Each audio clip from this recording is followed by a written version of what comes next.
Mia Medeiros is a painter, graphic designer, photographer, and mother based in the San Francisco Bay Area. She can be found on Instagram at Mia Oozes, or you can find her at her website, ooze.studio. Hello there. Hi, good to see you. It's good to see your face, Mia. I haven't seen you in, I think last time I talked to you was maybe in 2010. Like non-social media talking? Yeah. Yeah. 10 years ago. In Sausalito, right? Well, No, I remember. It was 2009 was when you were in Sausalito. Right. But I called you, from a new phone number while I was in a driveway, and you didn't recognize the phone number, and you're like, wait, who is this? And then I started saying Snickerdoodle, Pop-Tart, and you're That's like, right. That's oh, right. And so we talked for, I don't know, like an hour that day. It's so great. Yeah. Oh, it's awesome. So I went to art school in San Diego, which is how I met these gentlemen. And Joshua was my roommate. Isaac was a good friend of his and would come over and work there. We all worked from home except for Johnny. And I started my business in 2005, a graphic design company, and have been an entrepreneur since. So I have 2 LLCs currently. I also have 3 children, 2 puppies, and I am, just kind of living the dream right now. But I volunteer as an art docent at my children's school. And then like a month after I started that, they asked me to lead their art program. So I've been doing the lead art docent role since October, I think. And then that is what kind of spawned the idea of me opening up Ooze Studio, which is a community-driven art studio oozing inspiration for creative self-discovery. So I'm really excited about that because that's like a whole new chapter of my life. Very different from designing for government and technology and doing insider threat events. So the commercial art is wonderful. I respect it, but I've done it for 24 years. So I'm kind of like ready for that hands-on clay paint, get back to what I used to do as a kid. So it's kind of coming full circle after a recent midlife crisis. So that's kind of my spiel. Are you still doing the commercial business, or are you kind of passing it on and letting it go? No, I'm still running the Tech Regiment Company and doing the Insider Threat event every year. And then I have, including this year, which was crazy, we were the last event at the venue. And then I have been working with Advanced Onion as I was their chief marketing officer. So I was an executive with them. And then I took a back seat to try to figure out what my next steps were. So I kind of gave up that security for creative freedom. And that was about 3 years ago. So I still had them as a client though. So they were still helping me that way. And then, and I was helping them. And then now just literally this week have taken another full-time position with them as their director of marketing. So I was like, I don't want to go exec because I don't want all the admin stuff that goes with it. So I'll demote myself almost, but that security is important with the kids. And so I'm now juggling 3 jobs, and I'm getting rid of one of the LLCs, so I don't have 4 because there's no way I could do 4. That would be way overkill. And mommyhood. Huh? And mommyhood.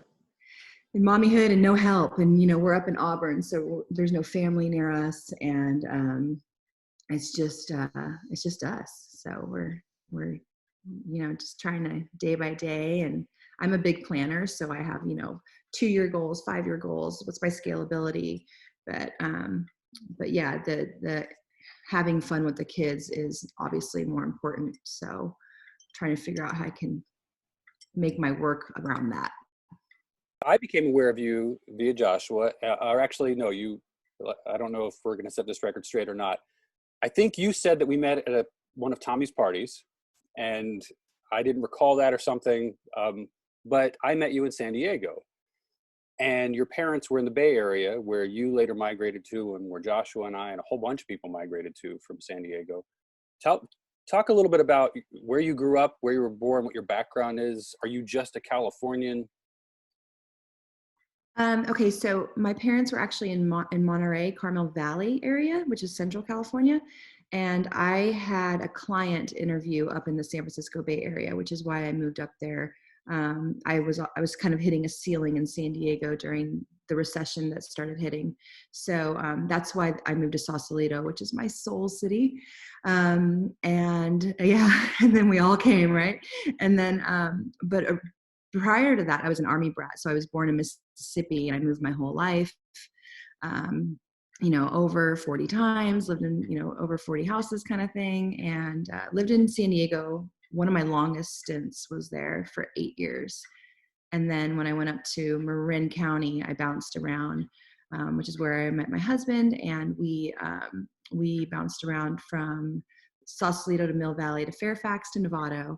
And then we went back to Central California, which is an area I've lived 3 times due to my dad's military career.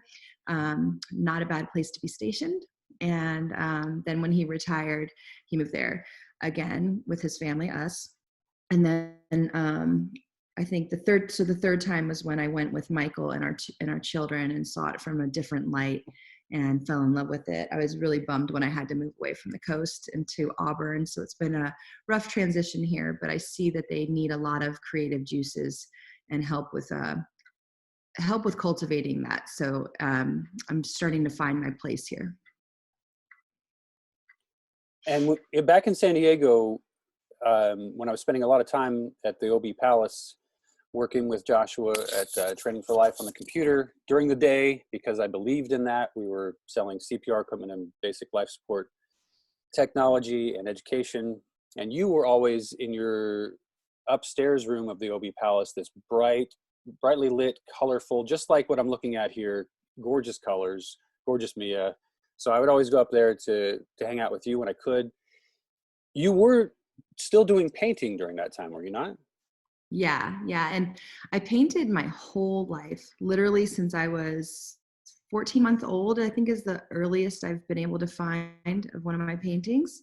So, which was, right after I was walking. So it's like, walking, painting, that's me. So, whenever I can fit it in, and it's been a struggle because I can't use oil paints, like, the painting behind me, like I loved oil, but it's toxic. So I can't do it around my 15-month-old. So as an artist, you have to be able to pivot and shift and know, what can I do now to get this creativity out, And so if I wasn't painting, I was writing poetry. And if I wasn't writing poetry, I was designing.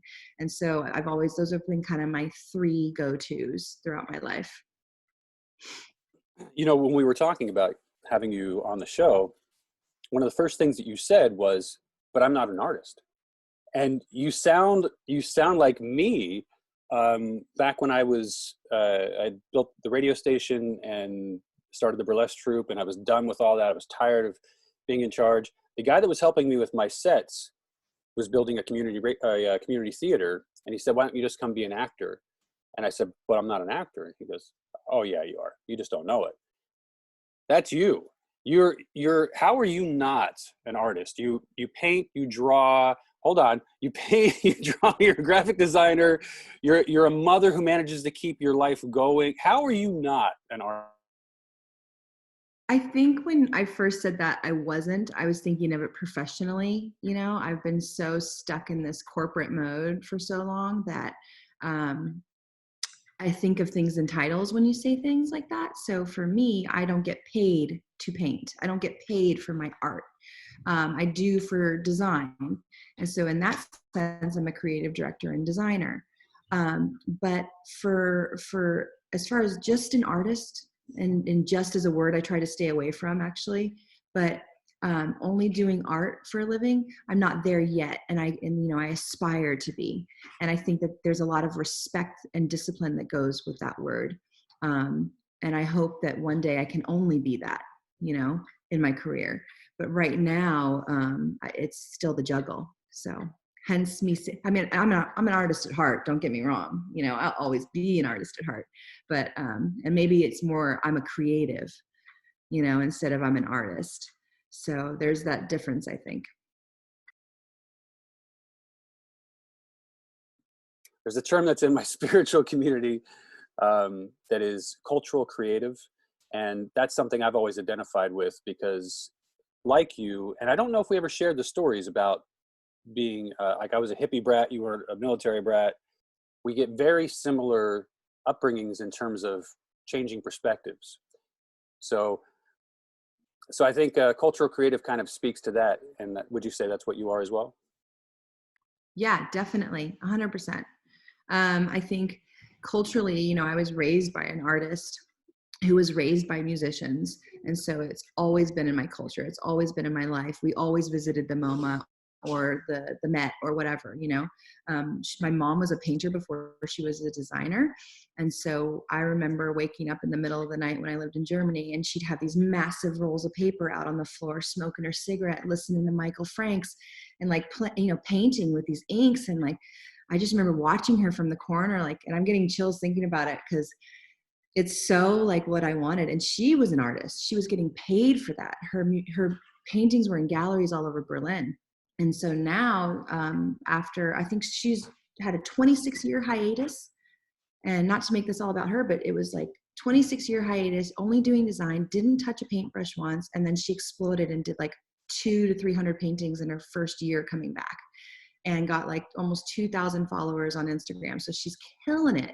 So for me, I that's like what I aspire to be, like I aspire to have that creative freedom, and really hone that culture that I've always had and tried to implement, and that I'm now trying to give to my children. Like it's important that they are able to have those experiences that I had, maybe not the same ones, and that's okay, but similar, you know what I mean? Yeah.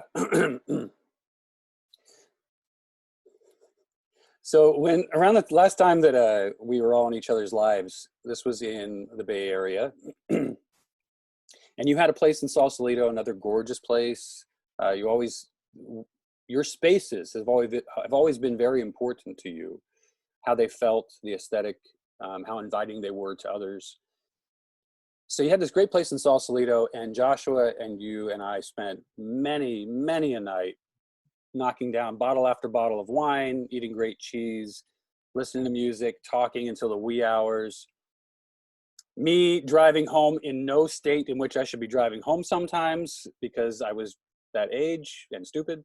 And fortunately, we're all here talking about it now with great laughs. Ha ha ha, drunk driving.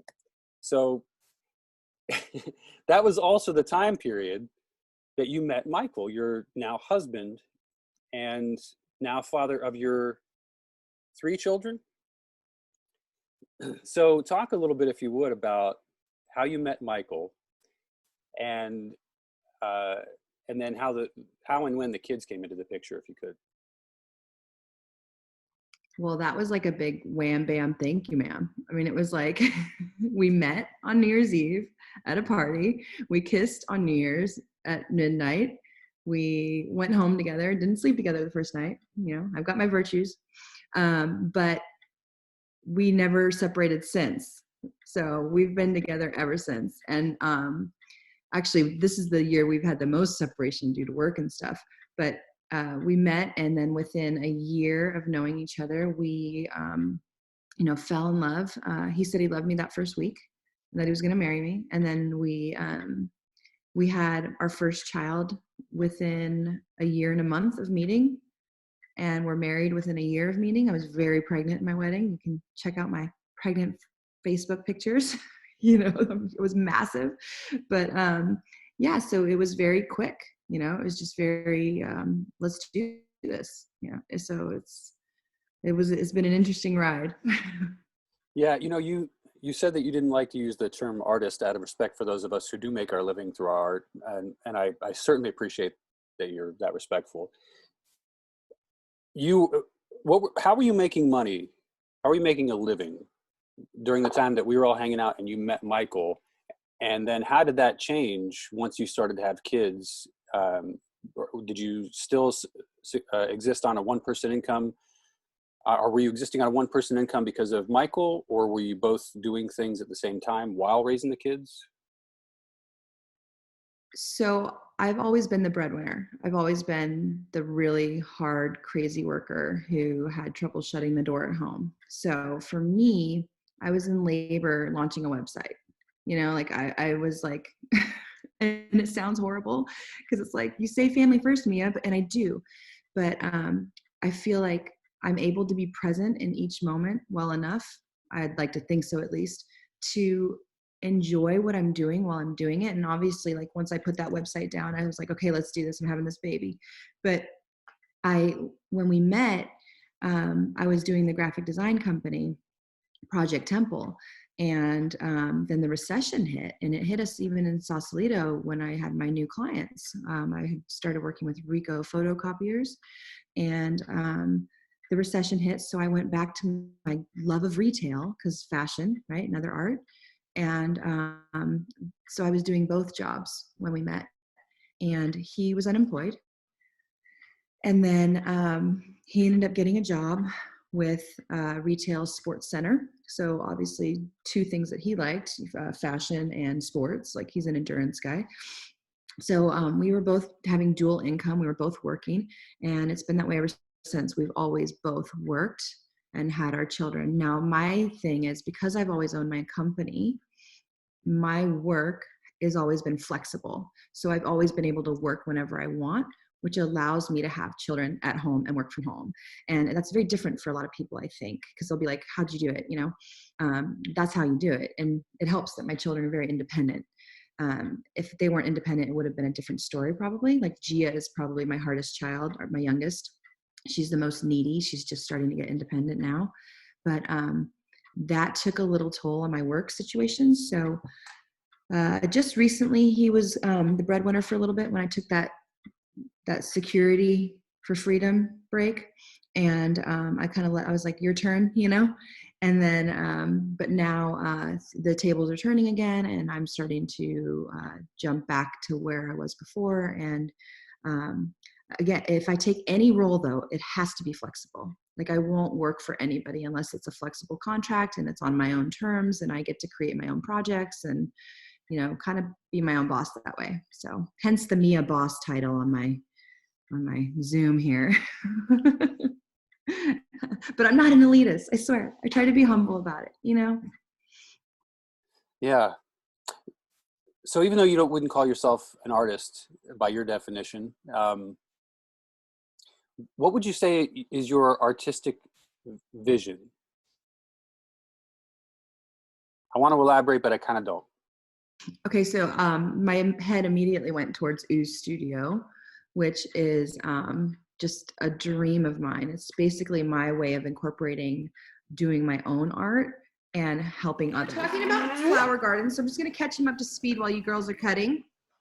Talking about flower gardens, we're talking about breaking things down into their simple forms. So I was using a rose as an example. Like when you look at a rose, you see a bunch of crescents. And it's just as simple as that. Like just breaking it down and then abstracting it even further, because the Bourgeot family, especially these girls on the top screen, they really love to draw things real, like realism, right, girls? We like to kind of make them look real.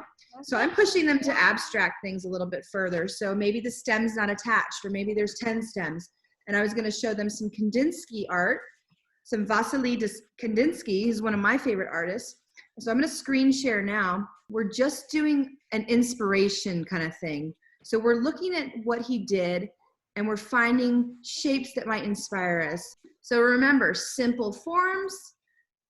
Feel free to detach things or attach a million things, but really break it down to simplicity and layers. Because when you walk into a garden, there's layers like all around you. So I'd just like to ask you how long you've been doing these classes with Ooze and what you think you're getting out of them. We've done a lot of them. It's pretty fun too. It's something to look forward to. I think it opened my love to art a bit more than I had. I like that answer a lot. What's your name? My name's Cora. Cora. So you really love art already, but once you started working with Mia, you think you fell in love with it even more? Mm-hmm. Hi, Avery. Hi. Are you actually Avery, or just Avery is the one that is letting you use the computer? Yes, this is Avery. Okay. This is Isaac.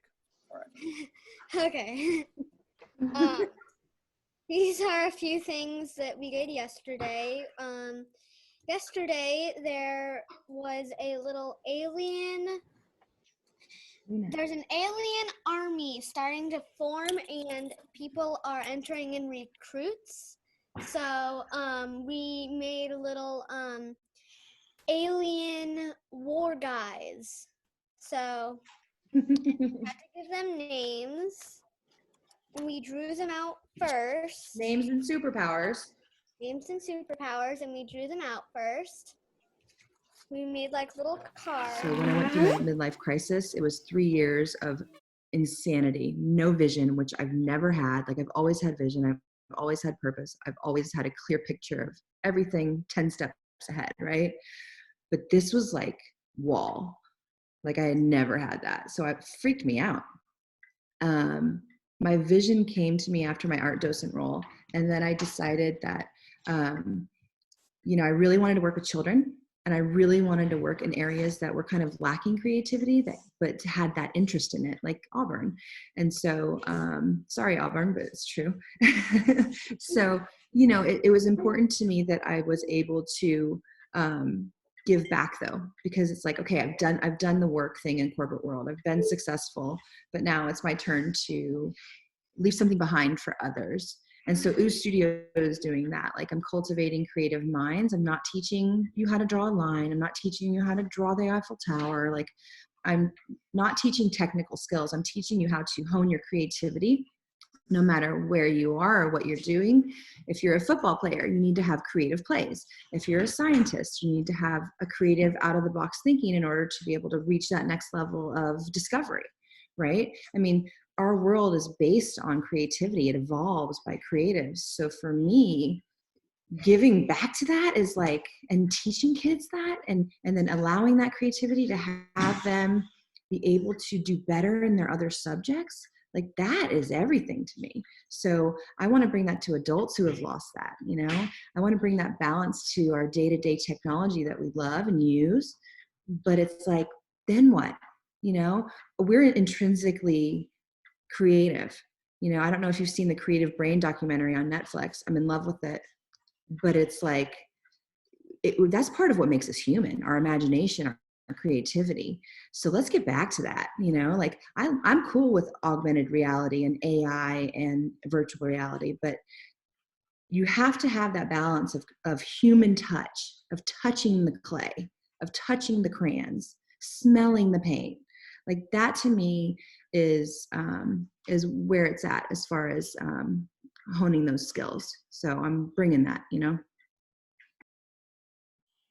I have to just say something real quick. I really like, I don't know if you're even aware of it, but the moment that you started talking about Ooze Studios, your demeanor and your excitement completely changed. You became very much more animated and breathy and excited in your response, which is clearly indicative of being on that path that seems to be very right, and like you have a clear vision now, which is always something that, as you say, you've had, and it sucks when you lose it, but it's clear that this is it. And it's very good to see that you're in a healthy and happy space. And I really do want to participate in one of your online classes. I just went and found all my old art studio stuff in storage and pulled it out, and still have some paper and charcoal and some watercolors that I would like to be dabbling with again, especially since I have a lot of free time. And so real quick to that point, it's funny that it's virtual right now, right? Because I'm talking about human touch and like being in the studio, and how do you run a virtual art studio? Well, our biggest challenge is finding resources that kids might have at home, or people might have at home, because not everyone has all the art supplies that I do, but it's funny that I've had to like fall back on the virtual side of it, because I really do feel strongly about having that in person. So it's been an interesting twist in my journey. But either way, I don't think it's taking from anything that people are learning, because they're still there doing their human touch on the other side of the screen, So it's interesting. It's funny how my first Ooze classes were online,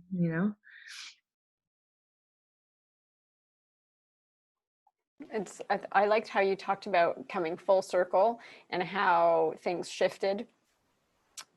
but not really with kids, and how you're going back to that full circle, back to virtual where you started, and yet at the same time you still have that same kind of excitement of how can you make this the new center. So do you have, obviously you're working on a plan of action with Ooze Studios, and I couldn't find it, so I was hoping that you could put that into our chat so that I could find the rest, because, oh, is it there? Creative, okay.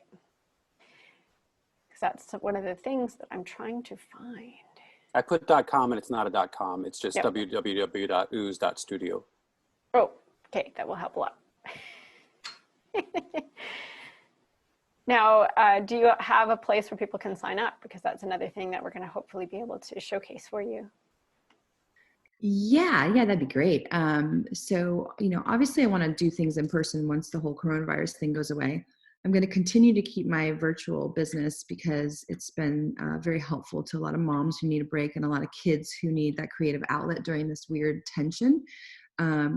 So I've been doing free classes every day, and I've been offering it at ooze.studio /free. And I can put that in there once I'm done talking. But that freeness isn't going to go away. So that is just going to shift to the socioeconomically disadvantaged children who are not able to afford my classes later. And that's part of my giving back. I don't want to be a non-for-profit because I don't necessarily want to deal with the board. I'm a little bit of a control freak. So, but I do want to make sure that these children, like I'm going to be hitting up schools who are not doing so well in the nation and offering them lesson plans that are just kind of plug and play and video tutorials, and just kind of give those to them. And in other districts, I'll be selling those same things. So there's going to be a link for that. And then there's also going to be my private Facebook page is private because there's children and we're recording the sessions and posting them. So it's very important that they're safe. But that private Facebook page is going to be free only until the 15th of May. And then once you're in, it's free forever. But if you come after May, it's only $24 a month, which breaks down to $8 a week. So it's like, I'm not going to do daily classes forever, I don't think, because it's a lot. It's a lot of content creation and a lot of time prepping and everything. But I am going to do at least 2 to 3 days a week of these classes. So if I do 2 days, and it's $4 a class, an hour class. So I think that's worth it to hone these creative skills. And once school starts, schedules are going to change and things are going to change, but the same kind of formula is going to be there. And then I'll also be doing after school programs for a local school here, which I want to scale. I want to end up doing it at different schools and possibly franchising out the idea later. So, but all that's going to be at ooze.studio, and I'm always going to have it on my social media. I'm mostly on Instagram and Facebook. Try to keep my focus on those 2 areas. Is that the project that was featured in your local news? Yeah, so the first week I opened, so I was supposed to open April 1 at the after school program in person at the school. I got home from my insider threat conference and I was like, these moms need a break. They're going to need a break. Like shit's hitting the fan. So I ended up just kind of like getting on the call with my business strategist who's out in the UK. And I'm like, we need to change things quick. Like my whole business plan has to change. So within 48 hours, we shifted everything to virtual and to make it free, just so parents could get a break, kids could have the outlet. And the news got a hold of it, CBS, I think it's called Good Day Sacramento. And they featured a good segment. I was happy with the segment. We actually got to do a little Basquiat postcard art thing. Like it was like this quick little art lesson, it was so cool. And of course the kids got a kick out of it. So yeah, I mean, it was like right out the gate, people were just like in. They were excited about this. They were craving it. Ooze Studio. It is run by a lovely woman named Mia who joins us now on Zoom. Mia, can you hear me? Good morning to you. Good morning. Hi. Okay, so first of all, we already had somebody reach out to me and say, who is Mia? What is Ooze? So why don't you quickly tell us what Ooze Studio is? Well, Ooze Studio started in the beginning of this year. It is a fine art studio that focuses on process art. We are oozing inspiration for creative self-discovery. So we focus on cultivating creative minds, not so much artistic talent or technical skill. So that's kind of us in a nutshell. I love that. Okay, so you actually on your Instagram page have been putting up kind of challenges and lesson plans for parents at home who are maybe turned into homeschoolers these days, for them to do with their kiddos and also for the adults. I want to go through one of your projects. So what project are you going to teach all of us today? Well, today we're going to do something live at 10 a.m. We do an hour for parents, and it's going to be on Basquiat. I don't know if you've heard of Jean-Michel Basquiat. He's one of my favorite painters. And he did postcards to help him bridge himself from graffiti life to gallery life. And he sold his first postcard one of his first to Andy Warhol, became best friends with him, and things took off. So we're going to do postcards today. And you guys can send them to me if you want. And get my address through our website, ooze.studio.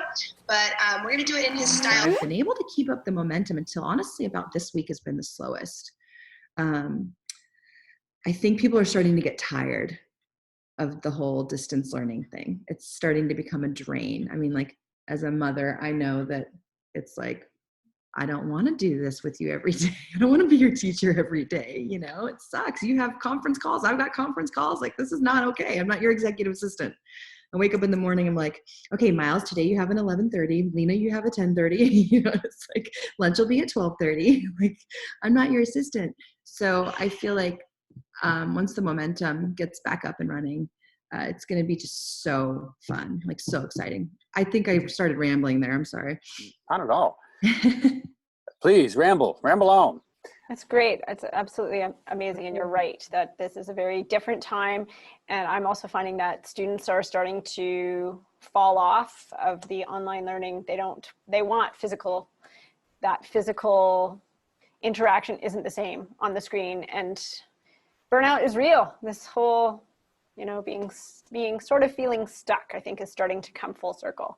We're at the 2-month mark here. So I think that's what it is. Yeah. And I really appreciate it. I actually want to check out what you're doing on Facebook and all of those things. So I hope that you can send us an email with all of that info and we can get that on the Collective Perspective Facebook and get some other moms. I would like to put that also on my artist. Awesome. I would also like to put that on my artist. I was trying to get moms jamming with each other. There's a big problem here where you hit motherhood and, well, the music creation and the ability to get out and do things with your life as a mom or a single mom changes. It shifts absolutely everything around. And so I'm hoping that I can also, if you're okay with me sharing that with them, I'm sure that would be a really good outlet. Yeah, I mean, share away. This is why I'm doing it, I'm single parenting all this week. So I get it. Like I had to pick up a prescription drug for my son, and I just posted something about this. Like, and what's the less of the two evils? Leave the 3 kids in the car alone where there's like drug addicts in the parking lot, or do you take them into CVS and get coronavirus? Like, I don't know. Like, I was freaking out. Like, but you can't show them you're freaking out, So all these little things, though, I think art is so important to be able to release. And so once a week we have like Free Play Friday where we can journal. On Monday we did music where we were journaling and just literally don't draw anything, just draw shapes and colors and lines. Like, don't worry about drawing a face or something. Like, just hear the music, draw to it. And it's funny how similar our shapes and colors and lines were for most of the music. I mean, it was almost identical in some cases. And it's like, that's what music does to you. It unites you. It gives you that same feeling that the music is purposeful. And music is one of my favorite arts. So, coming from a musical family, I think it's something that has to be part of my studio. So I just need to put a clause on my paperwork saying that there might be profanities every now and then.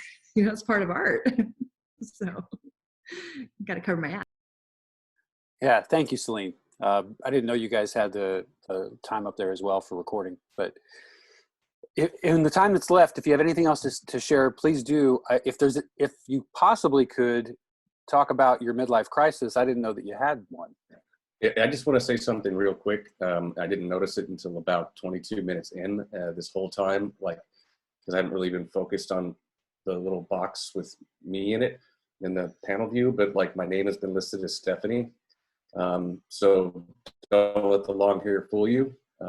That's obviously not me, that's my wife. And I don't have no idea why. Like, this is my laptop. But anyway, I'm just, in case it shows up in the recording, everyone, yeah, I'm not a bearded woman. Well, we're just about out of time here. But Mia, any last things you can share with us before the recording stops? If anyone's going through a creative crisis, the best thing you can do is just get out, because for me, working from home, that was tough to get out. So get out, journal every day. Like for me, it was about, whether it's 5, 10, 15 minutes every day, put something towards, even if you don't know what you're putting it towards, just put it out there. A big thing for me that I heard was, what would you do in life if there were no judgments? No judgments from yourself, no judgments from your family, and no judgments from other people. So for me, that was huge. That was like where things started really taking off for me to find my next step.